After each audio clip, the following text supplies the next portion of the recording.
En 1990, un leader mondialement connu, âgé de 61 ans, a accompli un acte que personne n'aurait pu anticiper. Il a épousé sa jeune épouse, une femme de 27 ans issue d'une riche famille palestinienne chrétienne. Cette femme, Souha Tawil, avait grandi dans un monde radicalement différent de celui de Yasser Arafat. Lui, un révolutionnaire en exil, constamment entouré de gardes du corps, vivait dans un univers de danger et de lutte politique. Elle, jeune, bien éduquée, avait passé la majeure partie de sa vie à Paris, loin des zones de conflit et de guerre. Leur mariage a stupéfié beaucoup de monde. Certains des alliés les plus proches d'Arafat désapprouvaient cette union, tandis que ses ennemis chuchotaient que Souha ne cherchait qu'à profiter de son pouvoir et de sa richesse. Sa famille l'a supplié de ne pas se marier, mais Souha croyait en leur amour, ou peut-être en quelque chose de plus grand que l'amour. Un but, une mission, un avenir à ses côtés. Ce qu'elle ignorait, c'est que ce mariage se transformerait en une cage dorée, une vie marquée par la solitude, la peur et les regrets. Pourquoi Souha Arafat a-t-elle un jour déclaré qu'elle regrettait d'avoir épousé Yasser Arafat?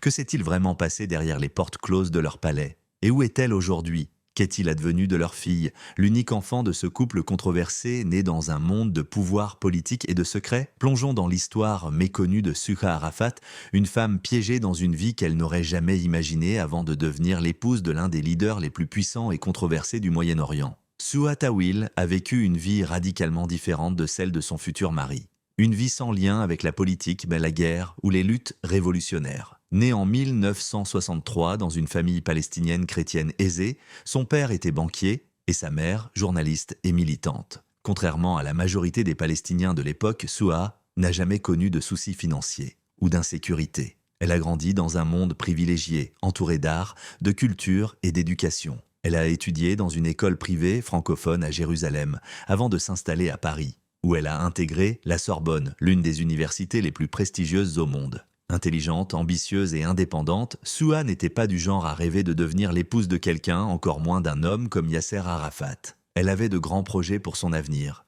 Une carrière indépendante, une vie confortable en France, loin du chaos du Moyen-Orient. Alors, comment une jeune femme privilégiée, dotée d'une éducation européenne et sans lien réel avec la politique, a-t-elle fini par épouser le leader d'un mouvement de résistance? La réponse est simple, sa mère. La mère de Souha était une fervente partisane de la cause palestinienne et une proche amie d'Arafat. Elle admirait profondément l'homme et souhaitait que sa fille fasse partie de quelque chose de plus grand que la vie luxueuse qu'elle menait à Paris. C'est par sa mère que Souha a rencontré Arafat pour la première fois. Bien qu'elle ne fût qu'une adolescente à l'époque, leur destin se croiserait à nouveau plusieurs années plus tard, marquant le début d'une histoire à la fois fascinante et tragique. À l'âge de 23 ans, Souha Tawil a pris une décision qui allait changer sa vie à jamais. Elle a quitté son confort pour s'installer en Tunisie, où Yasser Arafat et l'Organisation de libération de la Palestine, OLP, menèrent leurs activités en exil. Là-bas, elle a commencé à travailler pour lui, traduisant des documents, organisant des événements et devenant progressivement un membre clé de son cercle rapproché. C'est à ce moment-là que l'inattendu s'est produit.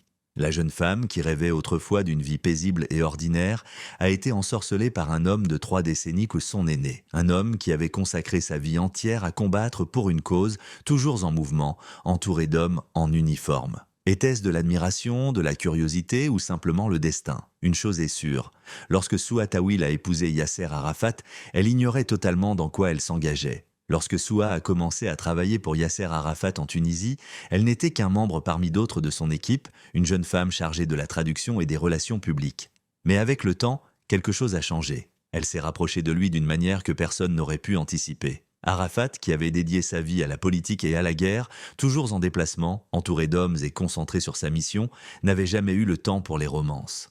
Beaucoup croyaient du même qu'il ne se marierait jamais. Il était le père du mouvement palestinien, mais personne n'imaginait qu'il deviendrait un jour un père dans la vie réelle. Pourtant, à l'âge de 61 ans, il a fait l'impensable. Il s'est marié. Le mariage a eu lieu en 1990, mais contrairement à une célébration royale, il n'y a eu ni grande cérémonie, ni foule en liesse pour acclamer le couple. Très peu de gens étaient au courant. Pourquoi un tel secret? Parce qu'Arafat savait que la nouvelle de son mariage déclencherait une tempête politique. Il avait passé toute sa carrière en tant que leader, pas en tant que mari. Son peuple le voyait comme un combattant, un symbole de résistance. Une épouse ne cadrait pas avec cette image. Mais ce n'était pas seulement son peuple qui désapprouvait cette union. Nombre de ses plus proches alliés s'y opposaient également. Ils ne faisaient pas confiance à Souha, trop jeune, trop occidental, trop éloigné des luttes de son peuple. Sa propre famille, une famille chrétienne privilégiée, était horrifiée. Sa mère, qui l'avait présentée à Arafat dans l'espoir qu'elle soutienne sa cause, n'avait jamais imaginé que sa fille finirait par l'épouser. Il ne comprenait pas pourquoi Souha avait abandonné une vie confortable pour un homme de 30 ans son aîné. Un homme constamment en fuite, menacé et traqué. Était-ce par amour, par admiration, ou par la conviction qu'elle devenait une partie de quelque chose de plus grand qu'elle-même? Personne ne peut le dire avec certitude. Mais une chose est claire, la vie de Souha a changé à jamais après ce mariage. Elle n'était plus simplement une jeune femme issue d'une famille aisée. Désormais, elle était la première dame de Palestine. À partir de ce moment, sa vie ne lui appartenait plus. Devenir l'épouse de Yasser Arafat pouvait sembler être un rôle grandiose, presque historique. Mais pour Souha, ce n'était pas une vie de reine ou de célébrité. Au lieu de cela, elle a découvert un monde de secrets, de peur constante et de solitude infinie. Loin des fantasmes de luxe et de romance, elle s'est retrouvée piégée dans une existence qu'elle n'avait jamais envisagée, une vie où chaque instant était marqué par le poids des responsabilités et des sacrifices. Dès le début, Souha a compris qu'elle n'était pas la priorité d'Arafat. Sa première et véritable passion avait toujours été sa carrière. Il s'était marié à sa mission bien avant de l'épouser, elle. Leur vie commune n'avait rien de normal, ils n'avaient pas de foyer stable ni de moments paisibles comme un couple ordinaire. Arafat était constamment en déplacement, toujours protégé, entouré de gardes du corps et en réunion avec des leaders militaires et politiques. Même lorsqu'ils se trouvaient au même endroit, ils n'étaient jamais vraiment ensemble. Pour Souha, chaque jour ressemblait à une vie dans une forteresse assiégée. Leur maison n'était jamais simplement une maison, mais un bunker sécurisé, surveillé en permanence par des gardes armés. Les menaces étaient constantes, les chuchotements sur des tentatives d'assassinat omniprésents et la peur que chaque repas puisse être empoisonné planaient sans cesse. Mais cette sécurité étouffante n'était pas la seule chose qui la faisait se sentir comme une intruse. Même après des années de mariage, elle n'a jamais vraiment appartenu au monde palestinien. Souha était différente des femmes qui l'entouraient. Blonde, éduquée à l'occidental, elle portait en elle la confiance d'une femme ayant passé sa jeunesse à Paris. Elle s'habillait différemment, parlait différemment et avait une personnalité qui semblait étrangère dans le monde d'Arafat. Parmi les femmes palestiniennes, elle se démarquait non pas comme un symbole de force, mais comme une étrangère qui ne s'intégrait pas. Elle s'était convertie à l'islam sunnite après son mariage avec Arafat, mais personne n'y croyait vraiment. Des rumeurs persistaient, affirmant qu'elle gardait des symboles chrétiens et des images de saints dans sa chambre privée. Beaucoup murmuraient qu'elle n'avait jamais vraiment abandonné sa foi d'origine, et que sa conversion n'était qu'une façade pour impressionner les fidèles d'Arafat. Cela ne faisait que confirmer ce qu'ils soupçonnaient déjà. Elle n'était jamais vraiment des leurs. Dans une région où la lignée et l'héritage ont une importance capitale, Souha était considérée comme une étrangère, une femme qui s'était immiscée dans la vie d'Arafat sans avoir de place légitime dans la lutte palestinienne. Les gens la détestaient. Ils chuchotaient qu'elle utilisait Arafat pour le pouvoir et l'argent, l'accusant d'être cupide, notamment en transférant secrètement des fonds palestiniens vers des comptes bancaires étrangers. Que ces rumeurs soient de vraies ou non importait peu. Les gens y croyaient. Pour eux, elle n'était ni une épouse dévouée, ni une première dame engagée. Elle était une opportuniste, une femme qui avait infiltré le monde d'Arafat pour en tirer le maximum. Pendant que les Palestiniens la méprisaient, le cercle rapproché d'Arafat, lui, ne lui faisait tout simplement pas confiance. Elle était entourée d'hommes qui avaient été aux côtés d'Arafat pendant des décennies. Des hommes qui la voyaient comme une distraction, une occidentale qui ne comprenait pas leur monde. Peu importe ses efforts, elle n'a jamais réussi à gagner leur respect. Elle devait faire attention à chaque mot, à chaque geste. Une seule erreur pouvait tout faire basculer. Dans cet environnement hostile, Souha vivait sous une pression constante, piégée dans un rôle qu'elle n'avait jamais pleinement choisi et entourée de gens qui ne cessaient de la juger. Les rumeurs ont commencé à circuler sur leur mariage et sur les intentions de Souha. Puis est venue la solitude. Arafat était rarement à ses côtés. Il passait ses nuits à travailler, à appeler, à élaborer des stratégies. Même lorsqu'il était physiquement présent, son esprit était ailleurs. Pour lui, Souha n'était pas vraiment une épouse, mais plutôt une pensée fugace, une présence secondaire. En 1995, après 5 ans de mariage, Souha a donné naissance à leur unique enfant, une fille nommée Zawa. Pendant un bref instant, il a semblé que les choses pourraient changer. Peut-être qu'Arafat ralentirait enfin et consacrerait plus de temps à sa famille. Mais rien n'a changé. Alors que Souha élevait leur fille, Arafat continuait sa vie comme si de rien n'était. Il consacrait à peine du temps à Zawa, et les rares moments qu'ils passaient ensemble étaient soigneusement mis en scène devant les caméras lors d'événements politiques où il pouvait jouer le rôle de l'homme de famille. Pendant ce temps, Souha était laissée seule pour élever leur fille, sachant que, Malgré tout l'amour qu'elle portait à Zawa, ce n'était pas le genre d'enfance qu'elle aurait souhaité pour elle. En tant qu'épouse d'Arafat, Soua était censée être la première dame de Palestine. Mais en réalité, elle n'avait aucun rôle concret, aucun pouvoir réel. Contrairement aux épouses des dirigeants occidentaux, elle ne participait pas aux discussions politiques, aux œuvres caritatives ou à la diplomatie. Son travail se résumait à rester silencieuse, à rester en arrière-plan et à ne jamais attirer l'attention. On attendait d'elle qu'elle soit fidèle mais sans voix, présente mais invisible. Pour une femme qui avait grandi dans la liberté et l'indépendance, c'était étouffant. Elle était habituée à avoir son mot à dire et à faire ses propres choix, mais dans ce mariage, ses choix n'avaient aucune importance. Elle était devenue prisonnière de sa propre vie. Au fil des ans, Soua s'est sentie de plus en plus isolée. Elle n'avait pas d'amis proches, ni de véritable système de soutien. Ses relations avec le cercle rapproché d'Arafat restaient tendues. Elle était une intruse, vivant dans un monde auquel elle n'appartenait pas. Elle avait tout sacrifié pour ce mariage, ses rêves, sa liberté et même son bonheur. Mais à mesure que le temps passait, une question douloureuse commençait à la hanter. Est-ce que tout cela en valait la peine?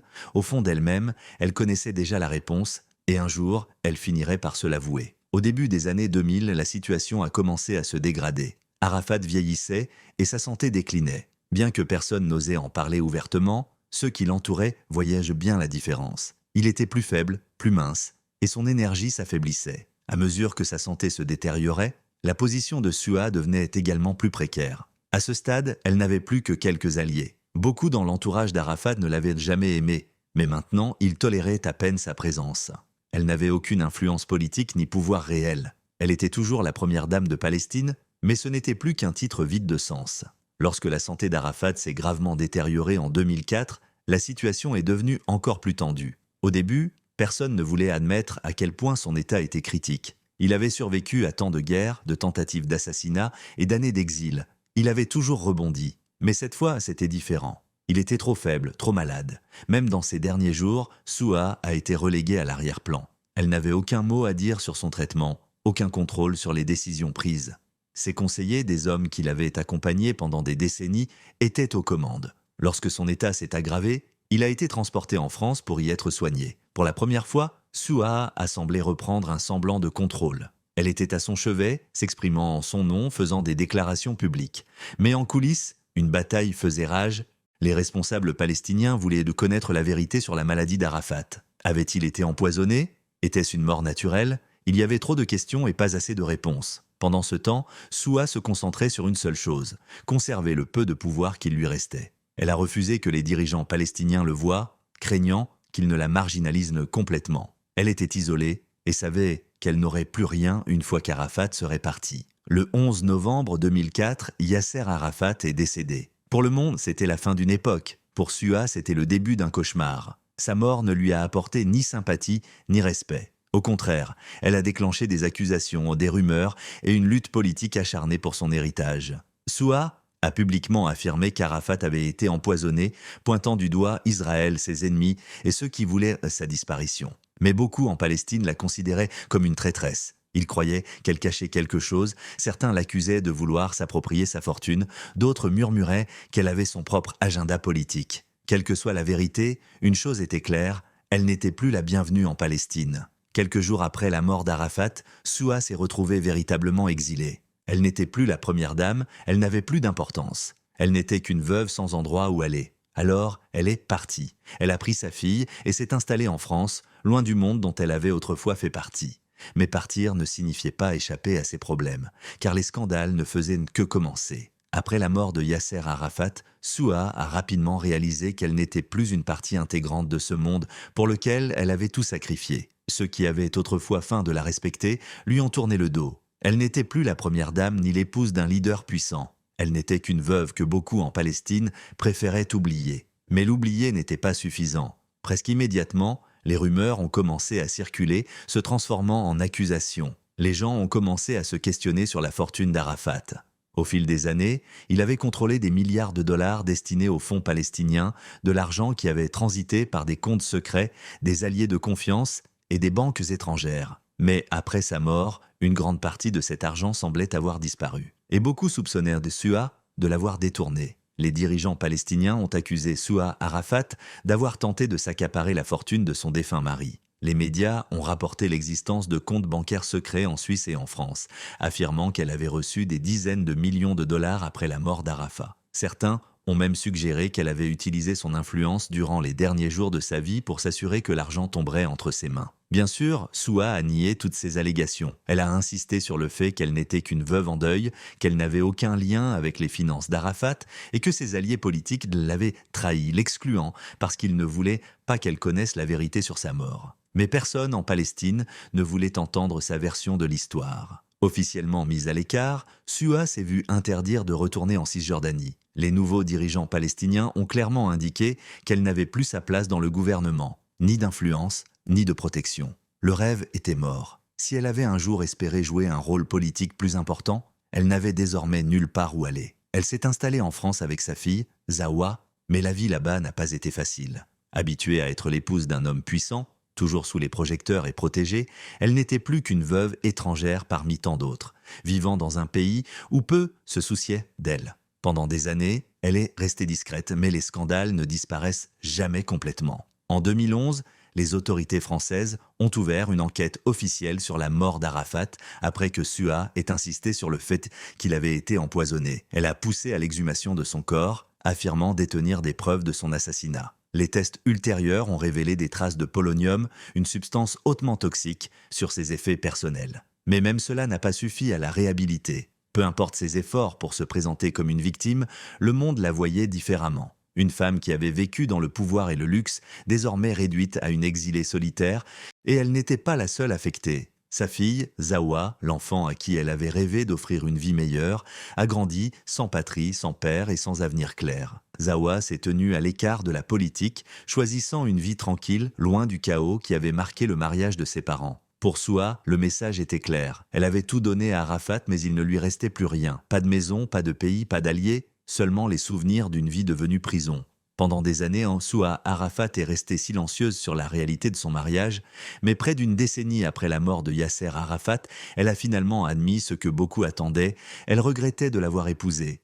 Le mariage avec Arafat a été une grande erreur et je le regrette, a-t-elle confessé dans une interview. Elle a ajouté « J'ai passé 22 ans en tant que son épouse, mais pour moi, cela en a semblé 50. Dès le début, ma vie avec Arafat n'a jamais été ce que j'avais imaginé. J'ai essayé de le quitter. » Ces mots, chargés de douleur et de regret, résument le prix qu'elle a payé pour une vie qu'elle n'avait jamais vraiment choisie. J'ai essayé de divorcer d'Arafat plus de 100 fois, mais il ne m'a jamais laissé partir. Tout le monde dans son cercle proche savait que j'étais malheureuse, mais il n'y avait pas d'échappatoire. Je n'étais pas seulement sa femme, j'étais une partie de son monde. Un monde qui ne tolérait aucune faiblesse, aucune liberté, aucun désir personnel. J'ai toujours su que ma famille s'opposait à ce mariage. Avant même que je ne devienne son épouse, ma mère a tout fait pour l'empêcher, allant jusqu'à se rendre à Tunis pour affronter Arafat. Mais cela n'a servi à rien. Le destin m'a choisi, a déclaré Souha plus tard. Une fois entrée dans son monde, il n'y avait plus de sortie possible. En réalité, être sa femme était encore pire que ce qu'elle avait imaginé. Elle vivait dans la peur, constamment surveillée, ses appels téléphoniques écoutés, et elle n'avait aucun contrôle sur sa propre vie. Dès que je suis devenue Madame Arafat, j'ai été enfermée derrière des murs pour des raisons de sécurité, se souvient-elle. Elle a passé des années à déménager d'un endroit à l'autre sans jamais savoir ce que le lendemain lui réservait. Elle a également perdu son identité. Mon identité a été complètement détruite, a-t-elle admis. Elle n'était plus Souha Tawil, la jeune femme éduquée issue d'une famille palestinienne respectée. Elle n'était que l'épouse d'Arafat censée rester silencieuse à ses côtés et accepter tout ce que la vie lui imposait. Même après sa mort, les luttes n'ont pas cessé. Elle a été accusée de voler sa fortune en cachant des millions de dollars dans des comptes bancaires secrets. Toutes ces histoires, selon lesquelles Arafat a transféré des millions sur mes comptes bancaires, sont absurdes et fausses, a-t-elle déclaré. Mais les rumeurs l'ont suivie partout, l'empêchant d'échapper à l'ombre de son passé. Aujourd'hui, elle vit dans un exil silencieux avec sa fille, une vie autrefois remplie de pouvoir, d'influence et de peur, désormais réduite à la solitude et au regret. Si je pouvais remonter le temps, je ne me marierais pas avec Arafat, a-t-elle finalement admis. C'était une vie qu'elle n'avait jamais vraiment choisie. Et au final, il ne lui restait que le fardeau de ce qui aurait pu être. Après des années de peur, d'isolement et de scandales politiques sans fin, Souha Arafat mène aujourd'hui une vie radicalement différente. La femme qui se tenait autrefois aux côtés de l'un des leaders les plus puissants et controversés du monde s'est éloignée de la scène politique palestinienne et des luttes qui ont autrefois défini son existence. Après la mort d'Arafat, Souha s'est installée en Tunisie, mais même là, elle n'a pas trouvé la paix. En 2007, sa citoyenneté tunisienne a été révoquée. Une décision choquante du gouvernement qui l'a une fois de plus rendu apatride. Abandonnée, oubliée, le pays qui avait été son refuge ne voulait plus rien avoir à faire avec elle. Alors, elle est partie, une nouvelle fois, cherchant un endroit où elle pourrait enfin trouver la tranquillité. Finalement, Souha Arafat a trouvé refuge à Malte, une petite île paisible et baignant dans les eaux azurées de la Méditerranée, loin des tumultes et des intrigues politiques qui avaient jadis défini son existence. Cet exil volontaire ressemblait à une quête de tranquillité, une tentative d'échapper à l'ombre pesante de son passé. Mais pouvait-elle vraiment fuir le poids de l'histoire ? Après la disparition de Yasser Arafat, Souha est devenue une figure de controverse, cernée par des accusations incessantes, des rumeurs de fortune cachée et de malversation. Pour se protéger de ce feu nourri de soupçons, elle a choisi de mener une vie discrète, loin des projecteurs, tentant d'oublier un monde qui ne semblait pas prêt à l'oublier en retour. Mais tandis qu'elle se retirait progressivement de la scène publique, sa fille, Zawa Arafat, optait pour une distance encore plus radicale. Lorsque son père est mort en 2004, Zawa n'était qu'une enfant, une fillette de 9 ans, trop jeune pour saisir toute la portée de l'héritage politique et historique dont elle était soudainement devenue l'héritière involontaire. Son enfance a été marquée par l'ombre d'un leader emblématique, vénéré par certains, honni par d'autres. Mais en grandissant, elle a pris une décision radicale. Tirer un trait sur le passé, s'affranchir du poids d'un héritage qu'elle n'avait jamais choisi. Aujourd'hui, Zawa Arafat se distingue des enfants des autres dirigeants mondiaux. Contrairement à eux, elle n'est pas apparue dans l'arène politique, n'a jamais revendiqué son héritage et a toujours gardé un silence absolu sur la question palestinienne. Pas d'interview, pas de déclaration, pas de prise de position publique. Elle semble avoir soigneusement construit une existence loin des conflits et des controverses qui ont consumé la vie de ses parents. Elle partage aujourd'hui son temps entre Paris et Londres, deux capitales du luxe et du raffinement, où elle vit loin des regards indiscrets. Mais récemment, un activiste et philanthrope du nom d'Adam Milstein a relancé la polémique. Sur les réseaux sociaux, il a affirmé que Zawa Arafat possédait un empire immobilier impressionnant, incluant une rue entière à Londres, et qu'elle menait une vie digne des grandes fortunes. Selon lui, elle aurait hérité d'une somme colossale issue des fonds d'aide internationale destinés à la Palestine, que son père aurait discrètement amassé au fil des années. Mais ces affirmations sont-elles fondées ? Aucune preuve tangible n'a encore été présentée pour étayer ces allégations. Si elles étaient avérées, elles viendraient de contredire les déclarations de Souha Arafat, qui a toujours assuré n'avoir jamais bénéficié de la moindre part de l'hypothétique fortune de son défunt mari. La vérité sur la richesse de Yasser Arafat reste une énigme. Zawa profite-t-elle réellement d'une vie opulente, loin du combat que son père a mené toute sa vie ? Ou bien ces accusations sont-elles le fruit d'une manipulation orchestrée par les adversaires de sa mère ? Une chose est sûre, Zawa Arafat a pris ses distances avec l'histoire qu'il a vue naître, préférant l'anonymat et la discrétion à la lumière crue de la politique. Mais peut-on vraiment échapper à un nom aussi chargé d'histoire ? Qu'en pensez-vous ? Souha Arafat est-elle une victime des circonstances ou y a-t-il encore des vérités cachées derrière cette histoire ? Partagez votre avis dans les commentaires. Si vous avez apprécié cette vidéo, n'oubliez pas de liker, de vous abonner et d'activer la cloche de notification pour ne jamais manquer une nouvelle histoire. Merci d'avoir regardé.